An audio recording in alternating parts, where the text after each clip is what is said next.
बंदों सतगुरु चरण को करूं धनि प्रेम प्रणाम। अशुभ हरण मंगल कर्ण श्री देवचंद्र जी नाम। श्री प्राणनाथ तुम सत्य हो, तुमसे चलत जहाज। मैं अधीन करनी नहीं, बाह ग्रहे की लाज। मैं अधीन करनी नहीं, बाह ग्रहे की लाज। बोलो वृंदावन बिहारी लाल के, श्री रास के रमैया के, सतगुरु महाराज के, श्री प्राणनाथ प्यारे के। आज हम सब लोग श्री 5 पद्मावतीपुरी धाम पन्ना, दिव्य तीर्थ, दिव्य धाम, दिव्य मंदिर और दिव्य मेला, शरद पूर्णिमा के इस पावन पर्व पर सदगुरु के आगमन के इस सुंदर दिन में हम सब यहाँ पर उपस्थित हैं और मंच की शोभा बढ़ा रहे हैं। हमारे धाम के ही वयोवृद्ध विद्वान श्री खेमराज जी महाराज और भोपाल के हमारे महंत महाराज श्री रूपराज जी और धर्म प्रचारिका शारदा जी, इधर हमारे दिव्यानंद जी, हंसदास जी, गोविंद जी महाराज, इधर हरिहर जी महाराज और धाम के हमारे ट्रस्ट के सभी ट्रस्टीगण। संगीत वृंदा अपना संगीत प्रस्तुति के बाद अपने कुछ कार्य के लिए यहाँ से प्रस्थान कर चुके हैं, पर हमारे जयपुर के गायक तो हमारे बीच है ही हैं। ये तो पूरी रात गाने के लिए कह दिया जाए तो भी थकते नहीं हैं। इनके पास इतना गायन विद्या है और वाणी को भी सुंदर रूप से गाते हैं। सभी को संबोधन करते हुए, सभी को प्रणाम करते हुए मैं आज के संदर्भ में ही कुछ बातें रखना चाहूँगा। आज हमारे लिए अति पावन दिन है, पुण्य का दिन है कि हमारे सदगुरु धनिश्री देवचंद्र जी महाराज, धनिश्री देवचंद्र जी महाराज इस संसार में संवत 1638 में पहली बार आए, ऐसी बात नहीं है। वो तो ब्रज में भी आए थे ना, ब्रज में भी आए थे, रास में भी आए थे और जागने के ब्रह्मांड में भी आए।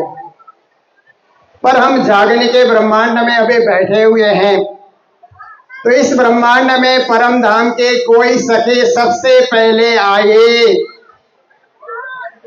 तो सुंदर भाई सखी कहना चाहिए और उन्हीं को हम धनिश्री देवचंद्र जी महाराज के रूप में जानते हैं, मानते हैं, पूजते हैं। तो श्री सुंदर भाई श्यामा जी अवतार, पूर्ण आवेश दियो आधार, ब्रह्म सृष्टि मिने सिरदार, अंग आई के हम सब नार। इस चौपाई को जरा ध्यान से, गंभीरता से हम लोग विचार करें तो सुंदर भाई क्या है, श्यामा जी का ही एक अवतार है।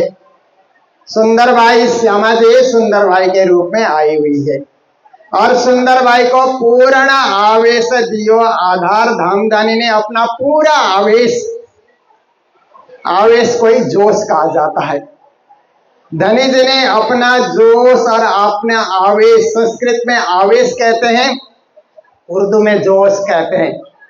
भाषाएं अलग है परंतु तत्व वही है। तो धनी जी ने अपना पूरा आवेश, पूरा जोश भर करके सुंदर भाई को, श्यामा जी को भेजा। ब्रह्म सृष्टि में ने सिरदार, इसलिए धनिश्री देवचंद्र जी को ब्रह्म सृष्टि में सिरदार सखी, अग्रगण्य सखी, श्रेष्ठ सखी, महान सखी के रूप में देखा और परखा जाता है। और अंग आई के हम सब नार, श्री जी कहते हैं कि हम सब उनके अंग अंगी हैं, उनके द्वारा हम पल्लवित हैं, पुष्पित हैं, फलित हैं, ऐसा प्राणनाथ जी महाराज का मानना है। तो यही है कि सदगुरु ने संसार में आकर के बहुत सारे कष्टों को देखा, बचपन में अपना घर छोड़ करके निकल जाना और परदेश की यात्रा करना, परदेश में कहाँ पहुंचना है कुछ पता ही नहीं है। आजकल तो हम लोग जहां जाना है ना, पहले से ही जीपीएस से पता कर लेते हैं कितना किलोमीटर है, कहाँ जाना है, कहाँ मुड़ना है, कहाँ क्या करना है। जबकि विज्ञान उस समय इतना उन्नत नहीं था। ऐसे समय में सदगुरु महाराज घर छोड़ करके निकलना, कई कष्टों को सहना, भूखे रहना, प्यासे रहना। जब कोई साधक ऐसी साधनाएं करता है तभी पूर्ण ब्रह्म परमात्मा प्रत्यक्ष होकर के उनको दर्शन देते हैं। तो तीन बार धनिश्री देवचंद्र जी महाराज को पूर्ण ब्रह्म परमात्मा ने दर्शन दे करके मार्ग निर्देश किया। जीपीएस वो स्वयं बने।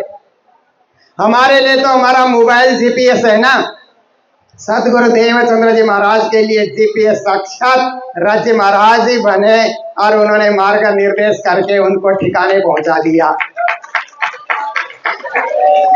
उन्होंने सभी धर्मों में अनुसंधान किया, अनेक आचार्यों से मिले, अनेक वैरागियों से मिले, अनेक फकीरों से मिले, दुनिया के अनेक धर्मावलंबियों से सदगुरु महाराज मिले।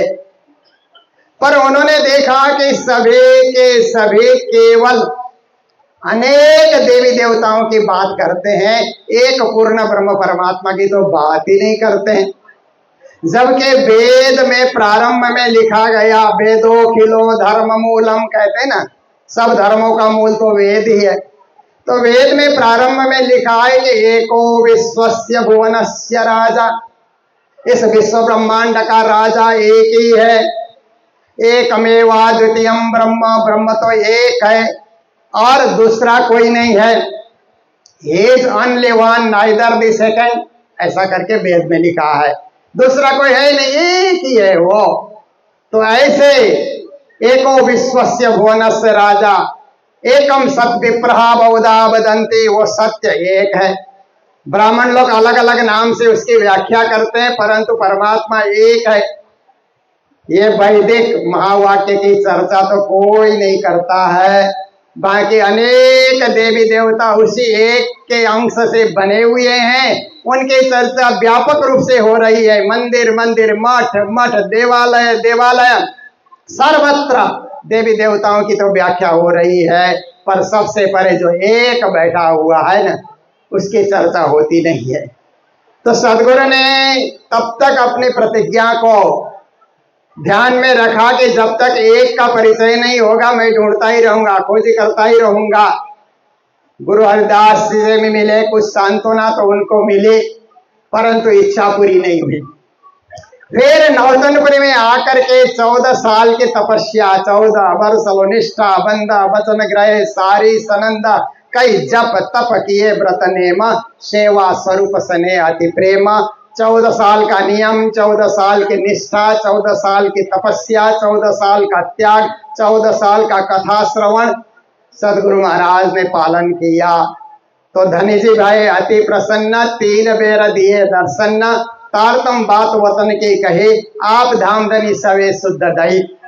ऐसे समय में साक्षात धनी ने प्रसन्न होकर के उन्हें तारतम महामंत्र के साथ अभिभूत किया और अभिभूत करने के बाद जागनी लीला में संलग्न हो जाते हैं। नौतनपुरी धाम की स्थापना करके विश्व जागनी, पहले तो ब्रह्म सृष्टि की जागनी, हम आए हैं इतने काम ब्रह्म सृष्टि लेने घर धाम। पहला उद्देश्य तो है कि ब्रह्म सृष्टि को जगाना, ब्रह्म सृष्टि को परम धाम का संदेश देना।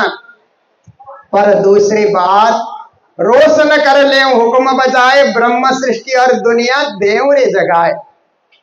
कहते हैं ब्रह्म सृष्टि को तो जगाना है ही है, ये निश्चित बात है, पर दुनिया वालों को भी तो जगाए। एक नेता आया और घूमघाम करके चला गया दिल्ली, तो जनता को क्या फायदा मिला? आया घूमा गया, परम धाम से ब्रह्म सृष्टि आई, संसार में घूम घाम करके चली गई, पर संसार के लोगों को कोई ज्ञान नहीं दिया, कोई चेतना नहीं दी, कोई परम धाम का संदेश नहीं दिया, तो ब्रह्म सृष्टि आने का क्या अर्थ हुआ? फिर कभी कभी ब्रह्म सृष्टि दुनिया में आई और उनको जागृति हुई, तो मेरे धनी मेरे पिया करके हम रोते ही रहे, कुछ पुरुषार्थ हमने किया ही नहीं। ऐसा सोचिए कि किसी माँ बाप ने बच्चे को पढ़ने के लिए अमेरिका भेज दिया, बच्चा जाओ अमेरिका जा करके पढ़ो, अच्छा अध्ययन करो। बच्चा अमेरिका में जा करके माँ माँ करते रहता है, बाप बाप करते रहता है, स्कूल भी नहीं जाता है, जॉब भी नहीं करता है, गाड़ी भी अच्छी नहीं खरीदता है, मकान भी अच्छा नहीं लेता है, और 8-10 साल वहां रो करके मामा करके लौट करके आता है, तो माँ बाप उससे खुश नहीं होंगे कि विदेश में जा करके भी तुम पुरुषार्थ नहीं कर सके, रोते ही रहे, क्या फायदा हुआ। इसका मतलब है हम दुनिया में आए हैं तो कुछ पुरुषार्थ करें, माँ बाप को भी याद करते रहें, राजश्यामा को भी याद करते रहें, पर दुनिया में कोई ना कोई पुरुषार्थ हमसे होना चाहिए। पुरुषार्थ क्या है? जगत के जीवों को भी पूर्ण ब्रह्म परमात्मा का संदेश दें, उनको भी जगाने का कार्य करें। सोई सुहागिन धाम में जो करसी तरोसन्ना कौल मोल दिल माफक देसी सुख सबन्ना। हम अकेले सुख क्यों लें? जगत को भी वो सुख दें, जगत को भी वो शांति दें, जगत को भी उस सत्य से जोड़ें, जगत को भी उस धर्म से जोड़ें। ये हमारा काम है। ब्रह्म सृष्टि को ऐसो नूर जो दुनिया के बिना अंकुर, ताए नए अंकुर जो कर रहा के नेहतल देख नजर रहा। फिर कहते हैं ब्रह्म सृष्टि होने का नूर यही है कि जिसमें अंकुर नहीं है उनमें भी अंकुर डालो, उनमें भी अंकुर प्रस्फुटित करने के लिए प्रयास करो, और वो भी फलीभूत हो जाए, वो भी प्रस्फुटित हो जाए, वो भी पल्लवित हो जाए, वो भी फुलित हो जाए, वो भी फलित हो जाए। ऐसा काम हमें करना है। इसी को जागनी रास कहा जाता है। धनी श्री देवचंद्र जी महाराज ने एक जागनी रास नौतनपुरी में करके दिखाया कि वहां के सभी जिज्ञासुओं को उन्होंने जगाया, परम धाम का संदेश दिया। खोजी भाई को भी उन्होंने जगाया, जागनी करते हुए जात पात वर्ग वर्ण में उन्होंने विश्वास रखा ही नहीं। जहां धाम का अंकुर देखा, जहां जिसमें श्रद्धा उन्होंने देखी, जहां जिसमें भावना उन्होंने देखी, उसको उन्होंने जगाया, परम पद में पहुंचाने का उन्होंने कार्य किया। और महामती प्राणनाथ जी ने उनकी यात्रा तो जामनगर से नौतनपुरी धाम से ही प्रारंभ हुई, पर उस यात्रा को उन्होंने गतिशील बनाया महामंगलपुरी धाम सूरत में आकर के। वहां भी एक धाम की स्थापना करके अपनी जागनी यात्रा को इतना प्रबल बनाया, इतना सबल बनाया, इतना सक्षम बनाया कि दुनिया को जगाते जगाते श्री प्राणनाथ जी महाराज जब दिल्ली और हरिद्वार पहुंचते हैं तो सारे संप्रदायों में उन्होंने देखा कि ये तो आपस में ही लड़ रहे हैं। सारा हिंदू समाज देवताओं को लेकर के, मठों को लेकर, मंदिरों को लेकर, जाति पाति को लेकर, छुआछूत को लेकर, वर्ग वर्ण को लेकर के लड़ रहा है। प्राणनाथ जी महाराज ने उस समय सोचा, साहेब आए इन जिमी कार्य करने तीन, सो सबका झगड़ा मेट के या दुनिया या दिन। मेरा आने का अर्थ केवल धर्म का प्रचार करना नहीं है, समाज को भी संगठित करना है, सामाजिक झगड़े को मिटा देना है। जाति पाति वर्ग वर्ण छुआछूत तेरा मेरा ये सामाजिक झंझट को भी मुझे मिटा देना है। दूसरा, राजनीतिक राजा लोग आपस में लड़ रहे हैं और विदेशी लोग यहाँ हावी हो रहे हैं। लुटेरे विदेशी आकर के यहाँ शासन सत्ता को संभाले हुए, इसलिए सारा राजाओं को भी संगठित करना है, समाज को संगठित करना, राजाओं को संगठित करना। और तीसरे नंबर में धर्म में, पंथ में, मत में, मजहब में भी आपस में लोग लड़ रहे थे। प्राणनाथ जी ने कहा सबका मालिक एक है, सबका स्वामी एक है, सर्वेश्वर ब्रह्म एक है, पूर्ण ब्रह्म परमात्मा एक है, वन गॉड वन रिलीजन। ये संदेश प्राणनाथ जी ने विश्व मानव को दिया और विश्व मानव एकता, विश्व धर्म एकता स्थापित करने के लिए कार्य किया। इसके मूल स्रोत हैं धनी श्री देवचंद्र जी महाराज। हम उन्हें धनी श्री देवचंद्र जी महाराज भी कहते हैं। और एक लीला रस सागर करके एक बीतक है। प्रणामी समाज में 7 बीतकें तो प्रसिद्ध है प्राणनाथ जी के कार्यकाल और छत्रसाल जी के कार्यक्रम में वो बीतकें लिखी गई। तो लीला रस सागर में आचार्य भी लिखा है देवचंद्र जी महाराज को, निजानंदाचार्य भी लिखा है लीला रस सागर में। इसलिए हम निजानंदाचार्य श्री देवचंद्र जी महाराज के रूप में भी उन्हें पूछ सकते हैं, जान सकते हैं। और सदगुरु शब्द तो आप देखिए कबीर के समय से ये शब्द चला है। कबीर को सदगुरु कहा जाता रहा, क्योंकि गुरु तो दुनिया में अनेक है, पर जो सत्य का परिचय कराता है, जो धर्म का परिचय कराता है, उसको सदगुरु कहा जाता है। तो हम लोगों ने भी उस शब्द को स्वीकार किया कि हमारे धनिश्री देवचंद जी महाराज सदगुरु हैं। वो सत्य की स्थापना करने के लिए इस संसार के अंतर्गत आए हुए हैं। तो ऐसे धनिश्री देवचंद्र जी महाराज जो जगत में आकर के सतयुग के बीज भूत इनो बीत रहे विस्तार, हो वे सब में जाहिर अखंड है संसार। लालदासी महाराज बीतक में लिखते हैं कि देवचंद्र जी महाराज ने आकर के फिर से सत्य युग की स्थापना की। सत्य का बीज लेकर के आए और सत्य का बीज का उन्होंने नौतनपुरी धाम में बीजारोपण किया कि पूरे विश्व में सत्य स्थापित हो जाए। उड़ायो असत थाप्यो सत्य, सौ पर कलश वो आखरत तक, ऐसे देवचंद्र जी ने किया। पर कुछ हमारे इल्मी लोग कहते हैं कि सतयुग की स्थापना से अच्छा है कि सतयुग के बीजभूत, इसका अर्थ ऐसा क्यों न किया जाए कि जहाँ सत्य ही सत्य होता है वो तो परम धाम है। परम धाम का बीज लेकर के, तारतम लेकर के धनिश्री देवचंद जी महाराज आए और तारतम के द्वारा दुनिया में सत्य स्थापित करने के लिए, धर्म स्थापित करने के लिए, शांति स्थापित करने के लिए उन्होंने बहुत बड़ा कार्य किया। इसलिए श्री देवचंद्र जी महाराज हमेशा हमेशा प्रेरक के रूप में खड़े हो जाते हैं। इसलिए तारतम सागर में मैंने देखा, मैं कई मंचों में बोल भी चुका हूं कि तारतम सागर के प्रणेता तो प्राणनाथ जी महाराज हैं, पर तारतम सागर के प्रेरक तो देवचंद जी महाराज हैं। वे प्रेरक हैं, वह प्रणेता है। दोनों ने मिलकर के तारतम सागर का प्रणयन किया है, क्योंकि तारतम सागर में धनी देवचंद जी महाराज का अस्तित्व भी उतना ही वहां प्राप्त होता है और उस वैसा ही अस्तित्व महामती प्राणनाथ जी का भी उसमें प्राप्त होता है। तो दुनिया में आकर के राज करते हुए तो हम रहे, पर कुछ पुरुषार्थ भी करें। तो मैं तो इसी क्षेत्र में थोड़ा सा पुरुषार्थ करने के लिए एकेडमिक फील्ड में थोड़ा कार्य करता हूँ। यूनिवर्सिटी में महामती प्राणनाथ जी के नाम से सेमिनार रखना, अब तक हम लोग 10 यूनिवर्सिटी में सेमिनार रख चुके हैं और वहाँ रिसर्च स्कॉलर को प्राणनाथ जी पे पीएचडी करने के लिए हम लोग प्रेरित कर रहे हैं। अभी हमें एक स्टूडेंट शिकागो यूनिवर्सिटी से भी मिला हुआ है, दिल्ली यूनिवर्सिटी से 3 स्टूडेंट कर रहे हैं, ये छत्रसाल छतरपुर यूनिवर्सिटी से भी 2-3 विद्यार्थी कर रहे हैं। एक लड़के तो परम धाम में पीएचडी कर रही है, उसको सब्जेक्ट मिला है, न जाने कैसे करेगी, क्योंकि परम धाम में पीएचडी करने के लिए और धर्म संप्रदायों में भी परम धाम के विषय में, स्वर्ग के विषय में क्या लिखा है वो सारा कुछ चैप्टर बनाना पड़ेगा। कम से कम 8 चैप्टर उसको बनाना पड़ेगा। देखे कैसे वो डिग्री हासिल करती है। और इस साल हम लोगों ने प्राणनाथ मिशन जो विमला जी मेहता ने स्थापित किया था, उसका 50 साल पूरा हो रहा है। अब की बार जागने हम लोगों ने स्वर्ण जयंती अंक के रूप में प्रकाशित किया।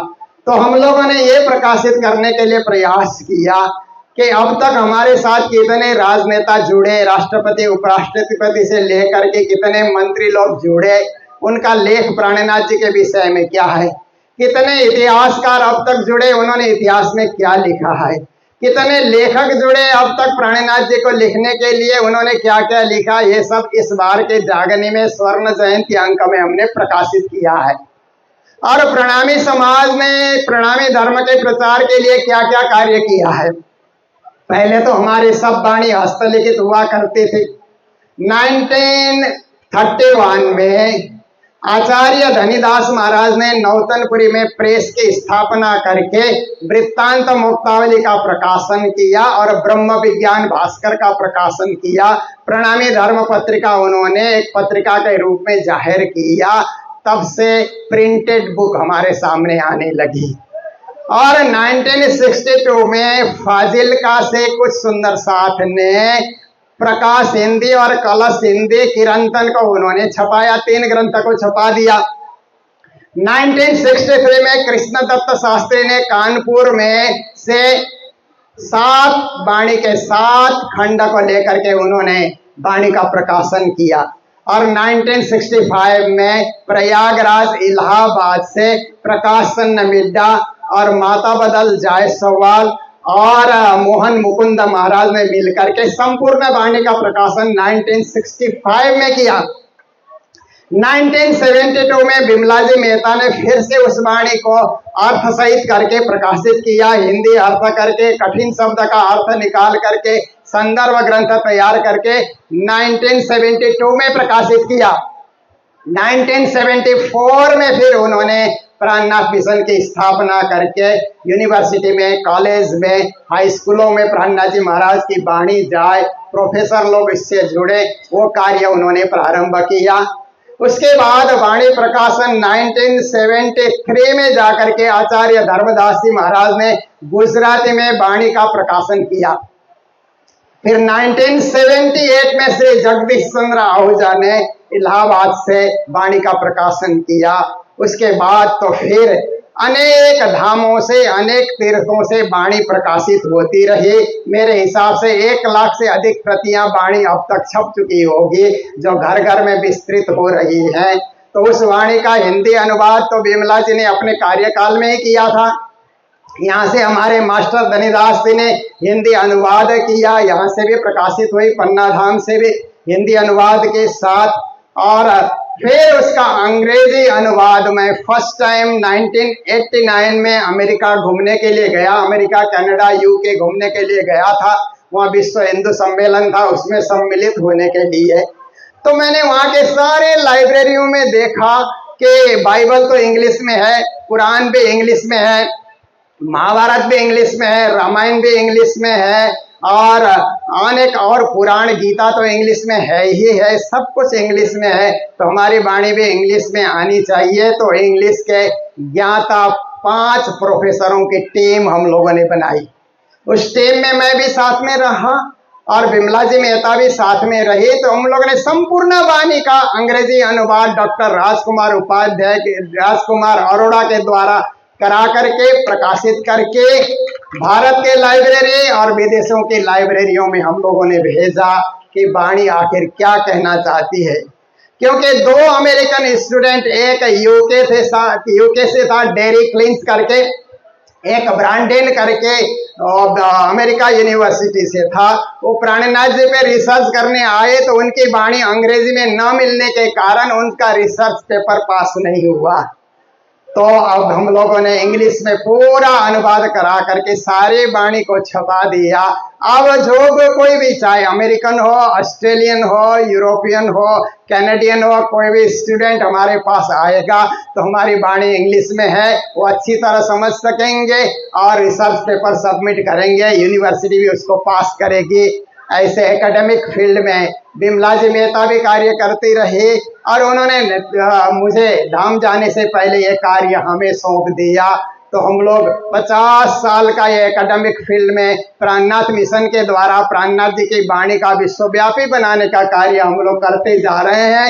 और ये साल 50 साल है, तो हम सोचते हैं 10 और यूनिवर्सिटी में हम लोग सेमिनार करें।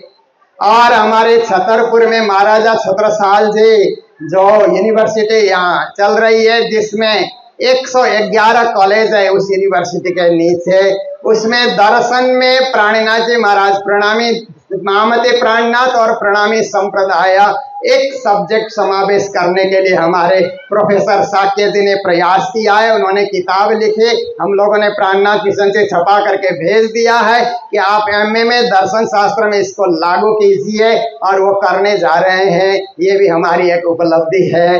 और चित्रकूट के पास मऊ में महामती प्राणनाथ डिग्री कॉलेज है, वो प्रोफेसर माता बदल जायसवाल ने अपने रिटायरमेंट के बाद वो कॉलेज निर्माण किया था। उस कॉलेज में भी हम लोग सेमिनार इत्यादि करते रहते हैं। ये 19 तारीख भी वहाँ पर 50 साल का स्वर्ण जयंती का कार्यक्रम हो रहा है। तो ऐसे ही अनेक एकेडमिक फील्ड में काम करने का मुझे सौभाग्य मिल रहा है। हमारे सहयोगी साथ रहते हैं।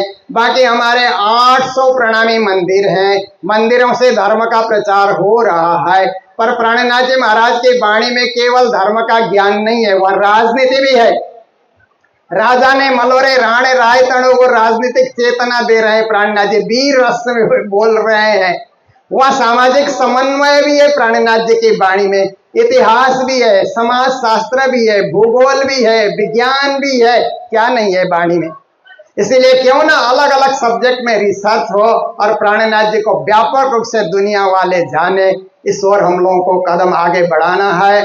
हम लोग पारायण तो पढ़ते ही हैं और मंदिरों में जय जयकार तो हम लोग करते ही हैं, पर भाई नेरे नौखंड आरती कुंभ मेला में जा करके वो बड़ा माइक होता है ना अनाउंसमेंट का, उसमें हमें गाना चाहिए, उसमें पाठ करना चाहिए, ताकि कुंभ में आने वाले लाखों लोगों को पता लग जाए। तो मेरा तो सारे प्रचारकों से आग्रह है कि बीतक के दिनों में तो हम लोग खूब भैनेरे नौखंड आरती अब बीतक करने जिस मंदिर में जाते हैं जोर से जयकार लगाओ और जोर से लगाओ और जोर से लगाओ कहते हैं, पर जहां हमें जयकारा लगाना है वहां कभी हम उपस्थित होते भी नहीं हैं। इसलिए आने वाले अभी जनवरी में कुंभ मेला प्रयागराज में लग रहा है, तो हम सारे प्रचारक वहां उपस्थित हो करके वहां के बड़े माइक जिससे पूरा पोए पाए का अनाउंसमेंट होता है ना, उसमें जोर से भाई नैरे नौखंड आरती करके हम लोग गाएं और दुनिया वालों को बताएं कि पिया जी कैसे प्रकट हो चुके हैं, सदगुरु कैसे प्रकट हो चुके हैं, और दुनिया में जिनमें अंकुर नहीं है उनमें अंकुर भरने का कार्य कैसे हो रहा है। ये सारा हमें जो है कार्य करते चलना है। ये एक जन से नहीं होगा, हम संगठित होकर के कार्य करते रहेंगे तो अवश्य ही होगा। मैंने तो यहाँ ट्रस्ट से कई वर्षों से मैं आग्रह कर रहा हूँ कि हमारा अंतर्राष्ट्रीय सम्मेलन है तो एक मंच अंतर्राष्ट्रीय होना चाहिए, क्योंकि हमारे यहाँ अमेरिका से भी कुछ NRI हमारे स्टूडेंट या हमारे कई सुंदर साथ आए हैं, फिर यहाँ UK से भी आए होंगे, ऑस्ट्रेलिया से भी आए होंगे, दुबई और कतार से भी आए होंगे, क्योंकि 11 देश में अभी तक प्रणामी संगठन चल रहा है जहां मैंने भाग लिया है विदेशों में। तो इस मंच से हमारा अंतर्राष्ट्रीय सम्मेलन में 1 घंटे का 2 घंटे का अंतर्राष्ट्रीय एक सम्मेलन भी होना चाहिए। भूटान से, नेपाल से, भारत से, अमेरिका से, UK से, UAE से, जहां जहां से भी लोग आए हुए हैं, और उनको भी अगले साल हम लोग प्रेरित करें तो हमारा ये अंतर्राष्ट्रीय सम्मेलन ये शरद पूर्णिमा महोत्सव साकार होगा। और इसके साथ ही जो झागनी रास है, मैंने कई बार आग्रह किया परंतु अभी मूर्त रूप नहीं हो पा रहा है। जैसे ही श्री जी की सवारी निकलती है और श्री जी का श्रृंगार करने में 1 घंटा लगता है, तो धाम चबूतरे में एक भव्य रास होना चाहिए, 1 घंटे का जागनी रास। अलग अलग ड्रेस में अलग अलग प्रांत के लोग सब जाते मिली एक ठौर, कोई न कहे धनी मेरा। और ये प्रणामी रास क्या है कि सामाजिक समरसता का रास है। प्रणामी रास कोई एक राधा कृष्ण बन करके नाचने का रास नहीं है, समाज को एकजुट करने का, प्रांतीय भेदभाव, जातीय भेदभाव, वर्ग का भेदभाव, वर्ण का भेदभाव, लिंग का भेदभाव, रंग का भेदभाव छोड़ करके सब मिलकर के इकट्ठे ही नाचने का ये रास है। ये सामाजिक समरसता का रास है। ऐसा संदेश हम लोग देंगे। टीवी वाले को बुलाना नहीं पड़ेगा, न्यूज वाले दौड़े दौड़े आएंगे। वृंदावन के रास से महामती प्राणनाथ जी का रास कुछ फर्क है। अपने आप न्यूज वाले आएंगे और अपने आप हमारे धाम की महिमा विश्व प्रसिद्ध बन करके जाएगी। ऐसे कुछ इवेंट्स, ऐसे कुछ कार्यक्रम हम लोगों को करते जाना है। हमारी परंपराएं भी बनी रहे और प्रचार के लिए नए स्रोत भी हम ढूंढते रहें, देखते रहें। ऐसा कुछ कार्य हम लोग करते चले। मेरा तो एक सुझाव है, परंतु यहाँ से ट्रस्ट से जब पास होगा तभी इसको लागू किया जा सकता है। तो आज मंच के माध्यम से ये भी संबोधन करते हुए मैं अधिक समय लेना नहीं चाहूंगा। ये महत्वपूर्ण मंच है और इसमें एक ही बात बार बार रिपीट करने का कोई लाभ भी नहीं है। इसीलिए जो बात मेरे मन में थी और जो बात विश्व जागने के लिए हम लोग कर सकते हैं, उसमें हम सुदृढ़ बने, सुनिश्चित बने और सदा संगठित होकर के उसमें कार्यरत रहें। यही आप सबसे निवेदन करते हुए सदगुरु धनी श्री देवचंद जी महाराज को उनके प्राकट्य दिवस पर, ये 443वां प्राकट्य दिवस है इस बार का, जहां तक मुझे ख्याल है। तो उनको बार बार वंदन और प्रणाम करते हुए मैं मेरे शब्दों को यही विराम दे रहा हूं। बोलो सतगुरु महाराज की, श्री धाम के धनी की प्रणाम। राजी महाराज की मेहर है जो इन सब हमारे गुरुजनों के द्वारा वाणी का प्रचार प्रसार चल रहा है। और आपने देखा स्वामी जी जो है राजन स्वामी जी, उन्होंने 132 भाषाओं में वाणी का कि बुद्ध जी के अवतार में सदगुरु धनी देवचंद जी महाराज और कल के अवतार के रूप में महामती श्री प्राणनाथ जी का प्रकटन जो भविष्यवाणी, ये सारी दुनिया क्या मैं देखूं दुनिया जो ना करूं अखंड दुनिया और ब्रह्म सृष्टि देव जगत निसारे पूनम तनी आव्योते आसरे वास सकल कलानी चंद्रमा एणी रजनीय की दोरे रास, एणी रजनीय की दोरे रास। मंच पर उपस्थित श्री 5 पद्मावतीपुरी धाम पन्ना के सभी विशिष्ट गुरुजन, धर्म उपदेशक, महानुभाव और विदुषी माताएं और भिन्न भिन्न देश के मठों से मंदिरों से पधारे हुए गुरुजन, धर्म प्रचारक महानुभाव, देश विदेश से पधारे हुए समस्त सुंदर साथ जी, आप सभी को कोटि कोटि करवत्ता प्रेम प्रणाम। आज का दिन रास रमण करने का दिन है। एक रात साक्षात परब्रह्म श्री कृष्ण ने ब्रज गोपियों को साथ में लेकर के उस नित्य वृंदावन में रमण किया और गोपियों के जीवन में प्रेम भरा, भक्ति भरा, आनंद भरा, श्रद्धा भरा, भाव भरा, समर्पण भरा।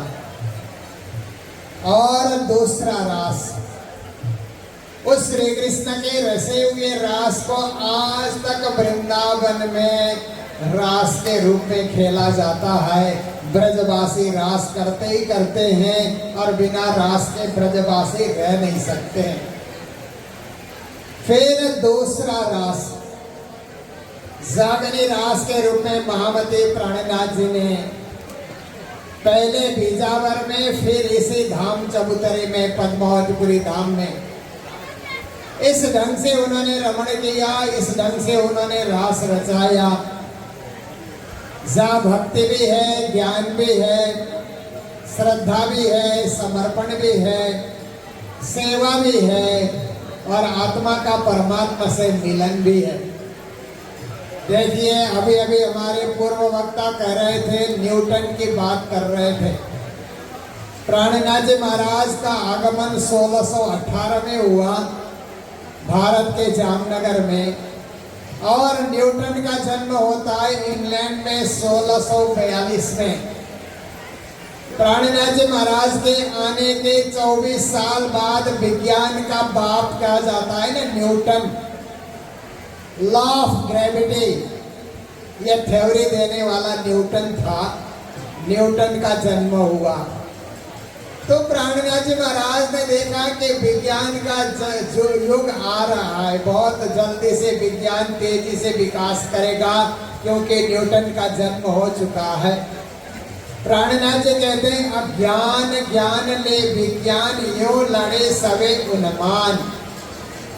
पहले तो दुनिया में अज्ञान ही अज्ञान था, शास्त्र भी नहीं लिखे गए थे, इसलिए अज्ञानी लोग एक आपस में लड़ते झगड़ते रहते थे, अपने अस्तित्व को बचाने के लिए लड़ते थे, भोजन इत्यादि पाने के लिए लड़ते थे, या अपने परिवार को सुरक्षित रखने के लिए लड़ते थे। एक अज्ञान का युग संसार में था कि लोग कुछ जानकारी नहीं थे तो आपस में लड़ते झगड़ते रहते थे। फिर शास्त्र आए, पुराण आए, वेद आए, वेदांत आए, उपनिषद आए, सारे धर्म शास्त्र आए, तो लोग उसको पढ़ करके लड़ने लगे। हमारा वाद सबसे उच्च वाद है। हम अद्वैतवाद में बोलते हैं, हम द्वैतवाद में बोलते हैं, हम विशिष्टाद्वैतवाद में बोलते हैं, हम शुद्धाद्वैतवाद में बोलते हैं। ऐसा करके वाद को लेकर के विवाद करने लगे। ज्ञान आया सभी की आंखें खोलने के लिए, परंतु ज्ञान प्राप्त किए हुए व्यक्ति एक आपस में लड़ने लगे। प्राणीनाथ जी हरिद्वार गए थे तो उस समय हिंदू समाज के सारे आचार्य आपस में लड़ ही रहे थे।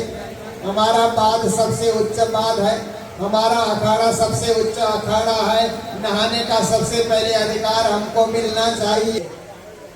तो अज्ञान के युग में तो ज्ञान था ही नहीं, इसलिए लोग लड़ते थे।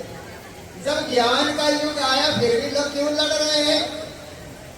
फिर भी लोग तो लड़ते ही जा रहे हैं। ज्ञान को लेकर के एक आपस में शास्त्रार्थ कर रहे हैं, वाद विवाद कर रहे हैं धर्म को लेकर के। तो प्राणनाथ जी ने देखा ये ज्ञान का युग भी लड़ाने वाला युग भी आया। अब न्यूटन आ गया है तो विज्ञान का युग आएगा। ज्ञान ज्ञान ले विज्ञान, विज्ञान का युग आएगा तो लोग मिसाइल से लड़ते रहेंगे।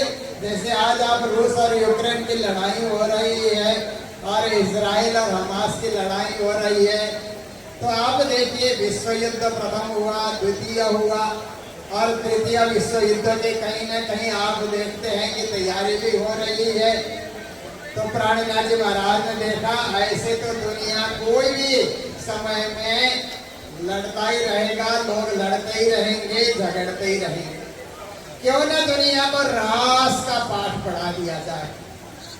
रास का पाठ दुनिया में पढ़ा दिया जाए तो जीवन हमें लड़ने के लिए नहीं मिला है, जीवन हमें रसमय बनने का है, जीवन मिलकर जीने के लिए अस्तित्व कायम करने के लिए मिला हुआ है। आपस में लड़ो मत, आपस में प्रेम से रमो, नाचो, खाओ, कूदो, खेलो, आनंद उत्सव मनाओ। जीवन को युद्ध का मैदान मत बनाओ, जीवन को रास बनाओ, जीवन को रस बनाओ, जीवन को प्रेम बनाओ, जीवन को भाव बनाओ और जीवन को भक्ति बनाओ। प्राणनाथ जी महाराज ने इसलिए जागनी रास की लीला की। प्राणनाथ जी महाराज देखते थे कि वृंदावन में जो रास लीला ब्रजवासी करते हैं तो ब्रजवासी के अतिरिक्त और लोग वहाँ नहीं नाचते हैं। केवल ब्रजवासी के बनाए हुए राधा कृष्ण और उनके बच्चे ही वहाँ पर नाचते हैं। दूसरे लोग तो केवल दर्शक बने हुए हैं। आप स्वयं नहीं नाचेंगे तो आपको रास का आनंद कैसे आएगा? दर्शक को इतना आनंद नहीं आता है जितना नाचने वाले को आता है। नाचने से, झूमने से जीवन में एक आनंद आता है ना, बैठे बैठे देखने से तो वो आनंद नहीं आएगा। इसलिए प्राणनाथ जी महाराज ने उस वृंदावन के रास का संशोधन करते हुए, अमेंडमेंट करते हुए प्राणनाथ जी महाराज ने जागरी रास का विस्तार किया। इस जागरी रास में बुंदेली भी नाचेंगे यहाँ पर, और बिहार के भी नाचेंगे, उत्तर प्रदेश के भी नाचेंगे, राजस्थान के भी नाचेंगे, हरियाणा के भी नाचेंगे, बंगाल के भी नाचेंगे, नेपाल के भी नाचेंगे। विश्व भर के लोग जो भी आएंगे वो यहाँ नाचेंगे, गाएंगे, आनंद उत्सव मनाएंगे। केवल नाचना गाना भी नहीं है, ज्ञान की बातें भी सुनेंगे, आत्मा परमात्मा की महिमा को भी समझेंगे और परम धाम के उस रास को भी याद करेंगे जहाँ पूर्णमासी के दिन राजी रंगमहल के चांदनी में, आकाशी में रास करते हैं। रात्रि को 9 से 12 बजे तक दिव्य रास राज्य करते हैं, पर अक्षर देख नहीं पाते, अक्षर की दृष्टि वहां तक नहीं पहुंचती है। इसलिए अक्षर को भी दिखाने के लिए और सारे विश्व की सृष्टि को भी दिखाने के लिए एक रास महारास के रूप में केवल ब्रह्म की स्वामिनी में, और एक रास इसी वृंदावन में जहाँ वृंदावन है, इसी वृंदावन में भी उस रास की लीला रची गई और उस रास से जीवन में रस भरने का प्रयास किया।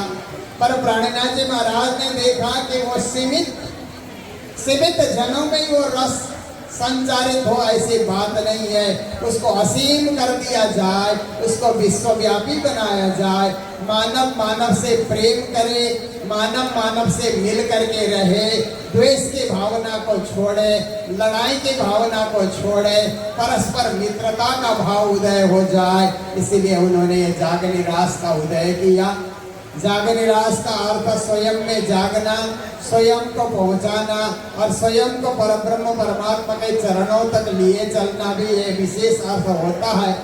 परंतु सर्वसाधारण के लिए तो ये सामाजिक समरसताई है।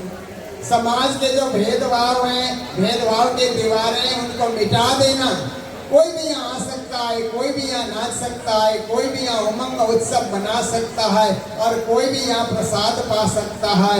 यह भेदभाव रहित समाज है और ये एक रस, एक रंग, एक ढंग, एक चलन, एक विचार लेकर के चलने वाला समाज है। तो ऐसे महामती प्राणनाथ जी ने दुनिया वालों को समझाना चाहा कि तुम रस पाने के लिए तुम शराब पी रहे हो और वहाँ रस ढूंढ रहे हो, सिगरेट पिए जा रहे हो और वहाँ रस ढूंढ रहे हो, तंबाकू का सेवन कर रहे हो और वहाँ रस ढूंढ रहे हो, ड्रग्स इत्यादि का सेवन करके वहाँ रस ढूंढ रहे हो, ताश खेल करके रस का अनुभव कर रहे हो, जुआ खेल करके तुम आनंद प्राप्त करने का अनुभव कर रहे हो।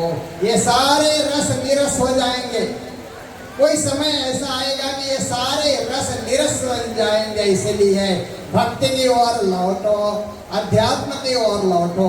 अध्यात्म की ओर लौटने में और भजन गाने में, गीत गा करके भी लोग नाचते हैं ना। गीत और भजन में क्या अंतर है? गीत जब गाया जाता है तो पाँव से ताली दिया जाता है ना। संगीतकार गीत गाते हैं तो सभी श्रोता लोग पाँव से ताली देते हुए नजर आते हैं और जब भजन गाया जाता है तो हाथ से ताली देते हुए नजर आते हैं। गीत का स्थान हमारे पाँव तक है। गीत मजे से कोई गाए तो पाँव ही हिलता है ना, पर भजन गाया जाता है तो हाथ हमारे ताली देने लग जाते हैं। और जब संगीत गाया जाएगा, वाणी गाई जाएगी तो हृदय ही प्रसन्न होने लगती है। हृदय से ही उस परमात्मा से मिलन की ताली का आवाज हमें अपने कानों में सुनाई देने लगती है। ऐसे अध्यात्म में एक रस है, अध्यात्म में एक प्रेम है। इसीलिए रसानाम समूह रासा, वो हृदय का रस, परमात्मा के अनुभव का रस, परमात्मा की भक्ति का रस महाराज के रूप में, जागने के रास के रूप में हम सब में आप्लावित हो, परिव्याप्त हो। इसलिए महामती प्राणनाथ जी ने जागनी रास हम सब के समक्ष रखा। और हमारा बड़ा आनंद का विषय है कि थोड़ी देर में महामती स्वामी श्री प्राणनाथ जी महाराज की सवारी बंगला मंदिर से रास चबूतरे में आने के बाद 5 दिवसीय रास का अनुभव आप करेंगे। परंतु आज का दिन महत्वपूर्ण दिन है, इसलिए कल भी मैंने यहाँ के समिति से आग्रह किया था कि हमारे बहुत सारे रास देखने वाले श्रोतागण यहाँ आए पर रास होने से पहले वो विश्राम कर रहे हैं। उनको रास का आनंद सोने में ही आ रहा है, विश्राम करने में ही आ रहा है। परंतु हमें रास का अनुभव तब आएगा कि हम प्राणनाथ जी की इच्छा के अनुसार सब जाते मिली एक और कोई न कहे धनी मेरा। और इस धाम चबूतरे पे दिव्य रास का आज के दिन ही, क्योंकि कल के दिन तो सब विदा हो जाएंगे, स्थानीय लोग ही रह जाएंगे। आज के दिन ही ऐसी व्यवस्था हो जाए कि जो बाहर से यात्री आए हैं, रेलवे प्लेटफॉर्म के अंदर मंदिर में जो सोए पड़े हैं, उनको भी जगा दिया जाए और दिव्य और भव्य रास ड्रेस के साथ यहाँ पर रचा जाए। तो हमारे MP, MLA, minister, chief minister, prime minister, राष्ट्रपति और देश विदेश में महामती प्राणनाथ जी के इस जागनी रास का प्रभाव अपने आप बढ़ता जाएगा कि पन्ना में जो धाम चबूतरे में रास होता है वो एक सब जन मिलन का रास है, भेदभाव रहित रास है, सामाजिक समरसता का रास है और आत्मा से परमात्मा का अनुभव करने का रास है। इसका भी विशेष ज्ञान प्राप्त होगा। ऐसी कुछ व्यवस्था हो जाए, इस साल हो, अगले साल हो, कभी हो। मैं तो कई सालों से बोल रहा हूँ, परंतु इसमें थोड़ा सा आप ध्यान दे करके 1 घंटे का दिव्य रास डीजे साउंड में यहाँ पर रास की चौपाइयाँ बजे और पूरे धाम चबूतरे पे ड्रेस के साथ रास नृत्य हो। उसका अपार आनंद, उसका अपार प्रभाव पूरे देश में जाएगा, देश में नहीं विश्व में जाएगा। अंतर्राष्ट्रीय शरद पूर्णिमा महोत्सव की सफलता उसमें विशेष रूप से रहेगी। तो यही आग्रह आप सबके समक्ष रखते हुए आज रास के इस रस को हम लोग पी करके जाएं, ताकि 1 साल तक हमें प्यास लगे ही नहीं, और 1 साल के बाद फिर से प्यास लगे तो फिर रास के रस पीने के लिए हम इसी धाम चबूतरे में पधारे और प्राणनाथ जी का नमन और वंदन करते रहें। जीवन हमारा कभी नीरस हो नहीं, सदा रसमय जीवन जी करके हम राज्य के उस दिव्य धाम में जाएं। यही जागरी रास का अनुभव हम लोग करते रहें। तो इन्हीं शब्दों के साथ अभी के मेरे प्रवचन को विराम दे रहा हूँ। बोलो सदगुरु महाराज के, वृंदावन बिहारी लाल के, श्री प्राणनाथ प्यारे की।